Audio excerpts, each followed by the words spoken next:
Well, start of a new day today. Very late start. Actually, because we've been so busy just lately, we're beginning to take a little bit of time off. And the hard part is in ridding yourself of the guilt of actually taking some time off. It really is amazing. I remember we went to a resort and we managed to take a couple of days away, and we took some of the kids with us as well, because they always make it more fun.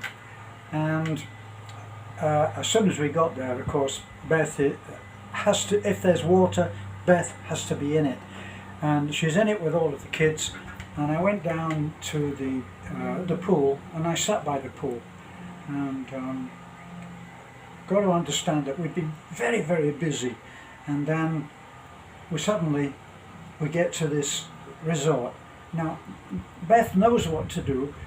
She goes in the pool, and as soon as she's in water, she feels great. She feels relieved of any stress. It's a bit different for me, because I'm not so attracted to swimming. I used to be a really interested swimmer. I used to swim a lot, and really enjoyed it.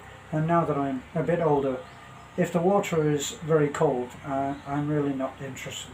So I'm sitting there at the side. It's a beautiful day. The sun is shining. I don't have to do anything.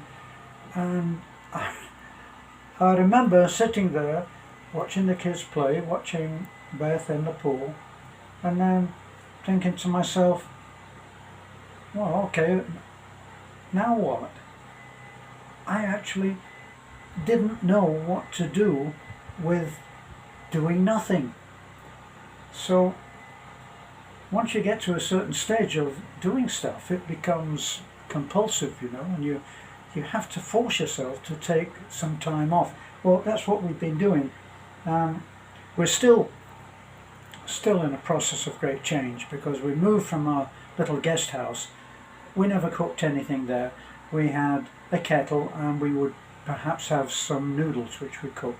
But mostly, we were out during the day anyway, and we'd eat out. And then in the evening, I always enjoyed having a meal with the whole family. So there would be as many as 9 or 10 or possibly more people around the table for dinner, which I enjoyed. And so that's what used to be the case then. But now we've moved into what used to be our office, and now it has to be multi-purpose. Most people that trek up here to go into what would have been our office, they stop at Nanai's house. Nanai's house is down 20 or 30 feet, and so people stop there, and then Nanai will send up and say there are some people to see you, and everything would be dealt down there. So we're now in the office, which actually is very spacious. It's probably 20 or 25 feet square, so there's a lot of space in there. I rescued the bed from our house, the red house, which is now being demolished, and I'll flip over shortly, and you'll see what I'm seeing. But we did a day yesterday. Rado, my brother-in-law, helped me. He is demolishing the house. Sadly, as many of you have said, it's a sad thing, because at the outset of, probably close to the outset of that flu thing, we started to, well, I wanted to build a house out here next to the pool.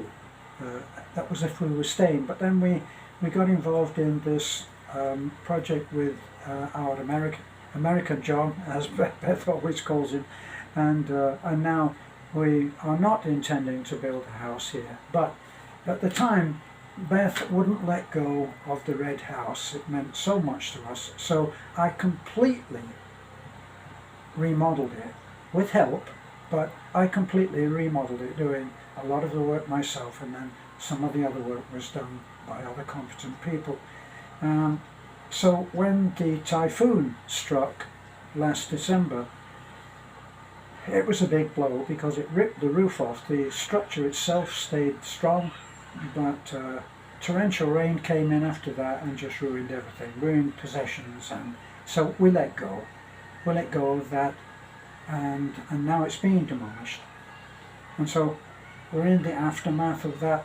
We still don't have running water because we don't have power. We have a generator which we can afford to run. Of course, with gas now at, I think it's actually come down a little, but I think it's still at 84 pesos for a litre, which with the generator it consumes it very readily, and so we have it on for a limited amount of time, and we have to keep running down and getting gas and coming back and so on, which Rado does in his tricycle most times. So we don't have power, we don't have running water, and what's happened now is that the generator is broken down and it has gone for repair, and it'll be being repaired for quite a few days.